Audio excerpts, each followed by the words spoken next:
Well, Musetti magic and meltdown took place in front of these eyeballs today, and I could not believe what I was seeing against Djokovic, who came back from 2 sets down to beat Musetti. And we saw Sinner play pretty good and then get beaten almost in the exact same way as he did last year by Nadal, who's looking untouchable. And I owe Daniil Medvedev an apology for saying that there was no chance he'd make it to the quarterfinals, yet the man, the big Russian bear, is here in the quarterfinals playing Tsitsipas, which is popcorn material. So this is the Slice coverage of Roland Garros presented by Rally Tennis. Let's get into what's happened today and happening in the quarterfinals coming up.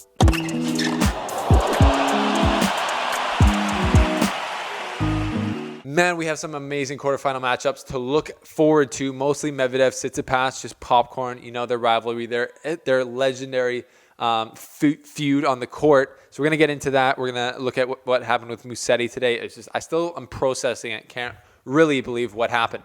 But the Slice 2021 coverage of Roland Garros is presented by our friends at Rally Tennis. As you know, you've probably already downloaded the app. If you haven't, you should right now, because it's the best way to meet other players in your area, find practice partners, join local leagues that turn into playoffs where you can pretend you're on the ATP and like win your local division and just dominate. There's also lots of ways like to get discounts on stuff through Tennis Warehouse, etc. So the app launches mid-June. You can sign up for your free account now, and you should do that. So thanks, Rally Tennis, for supporting the show. Also get 10% off brand new gear at Courtside Sports with our link. And our home club is Bear Mountain, where I will be testing out a couple of prestiges that were sent to me from Head Tennis. I'm looking for my new racket, so I'm testing out. I don't have them here with me, but video coming soon for that. So stay tuned for that. What happened today in the fourth round? Well, we talked about the Italian challenge that the big three were facing. Federer pulled out, so Berrettini won that. And then so more on that coming. And then there was Musetti versus Djokovic, who the odds maker said he had less of a chance than Sinner versus Nadal. But then I wake up today, and Musetti, I was expecting to wake up and be like 4-1 in the first set. That's kind of normal. And they were just on serve. And then I go out and start watching, and I'm like, this Musetti guy he looks mature. He looks like 25 years old. Like he's just like playing the game the way it should be played. He wasn't going crazy and just like redlining. He was playing within himself. It looked like he was playing to the best of his abilities. You know how people say that? Literally, he was playing to the best of his abilities, where he was using pace, changes in pace and changes in depth to keep Djokovic back from being aggressive and to keep him guessing. And then he would just sprinkle in like unbelievable up the line backhand winners, uses crazy movement. He was just like a solid match for Djokovic. And so this was a great match. Djokovic was not playing his best. I think he had 20 unforced errors in the first set. But a lot of that was just due to the way Musetti was playing with him. So there was a pretty good match. Goes to the first set tiebreaker. Djokovic is the mental giant in tiebreakers. And then Musetti, he's also never lost a tiebreaker at that point. He was like 8-0. Wins the first set in a tiebreaker. Second set, same type of tennis. This is like amazing tennis to watch. Gets to a tiebreaker. I'm like, this has to change. I think Djokovic was up like 3-1.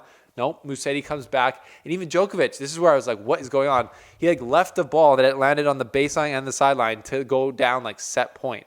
And then he lost the second set. And I was like, what am I watching? Like Lorenzo Musetti was just going nuts. A little break after that, Djokovic changed his underwear. They came back. Djokovic tightened up his tennis, definitely started playing better, hitting the ball a bit more crisp maybe. But literally, Lorenzo just melted. Like Musetti, just his brain was like, I'm up 2-0 against Novak Djokovic. Pop. And he became a teenager again and just like forgot how to play, started missing shots forehand and backhand, making bad decisions. And then Djokovic just like ate it up, like just went full pro, full experience. I think he won this third set in about 10 minutes basically.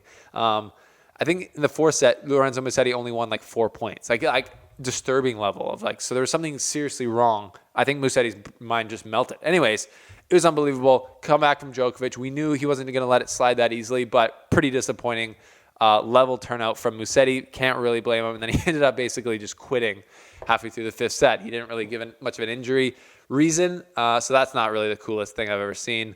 But speaking about withdrawals, Federer withdrew before the Berrettini match, after his crazy Koepfer match that went till like 1 p.m. or 1 a.m. And he's been criticized for doing that, using the French Open as basically training for the Wimbledon and the grass court season. As he said he didn't think he'd make it to the fourth round, really. But I don't think he disrespected Roland Garros. Roland Garros liked it. People are pointing out the the double standard there between him and Osaka, they're different things.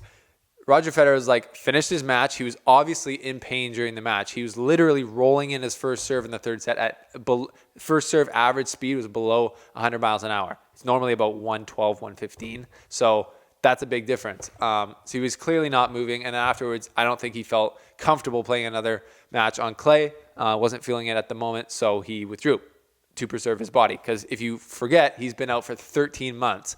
Andy Murray was like, yeah, that sounds about right. I would pull out too.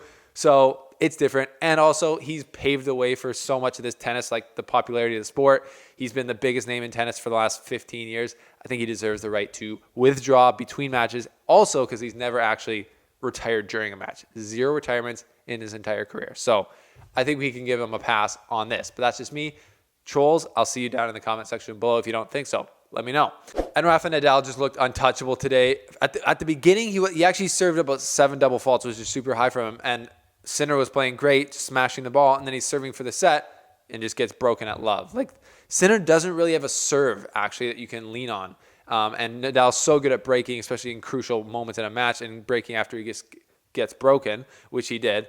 So if Jannik Sinner can't get any free points on a serve, it's super hard to play with Rafa Nadal. And then he kind of also mentally just faded away. Nadal really stepped it up, and then it was just like a beatdown after that. So that was almost a mirror image of their match last year at the French Open, where it was a close first set, and then Nadal ran away with it. So Nadal has not lost a set at this year's French Open, looking amazing.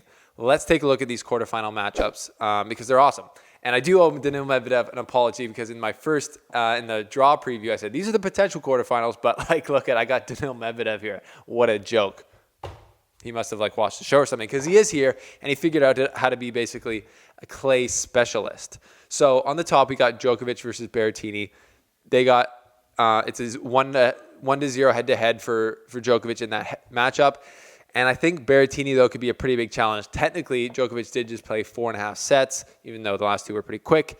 Berrettini's fully rested after not having to play Federer, so he's going to have all the energy. He's going to be popping his serve. If it's earlier in the day, the higher speed, that'll definitely help Berrettini, I think, so that will be interesting. I can't imagine Nadal losing to Diego Schwartzman. I just can't physically imagine that happening. I can maybe imagine a set, but I don't know how Diego Schwartzman beat him in Rome last year. Actually, I do, because it was fresh back after a pandemic. It was cold as heck. So that's how it happened. But unless it's a night match, I don't really think Diego has much chance to even get a set. Zverev, Davidovich, Fokina, which apparently I'm saying really good with my pronunciation, getting better at all that.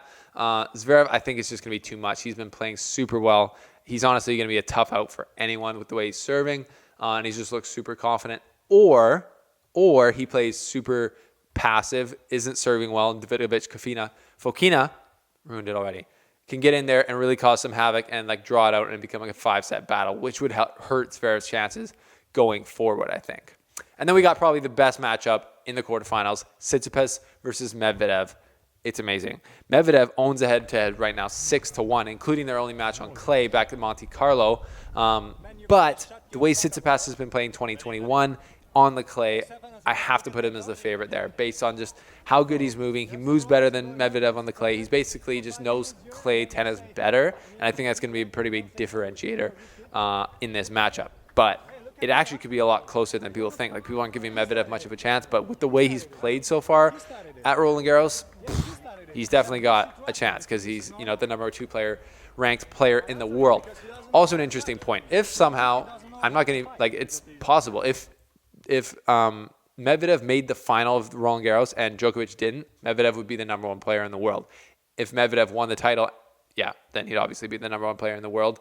Even if he had to beat Djokovic in the final, that would be crazy enough. But so Medvedev right now is pulling away from Nadal with points, and he's closing in on Djokovic in the rankings. So we got some rankings drama possibly coming up, especially with Wimbledon points. Daniil has not a lot to defend at all. So that's going to be interesting going forward.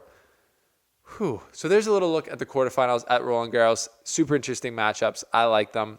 It's going to be exciting. What are your predictions? I kind of just gave you mine. Let me know. I'm sure most of yours are similar to mine because it's kind of just the smart plays. But I was so surprised by Musetti. If Musetti can learn how to play like that without having a mental breakdown halfway through the match, He's going to he'll win Grand Slams. He'll be a number 1 player in the world probably at some point. That was just such beautiful tennis. And again, I don't think he was redlining, which is great to see.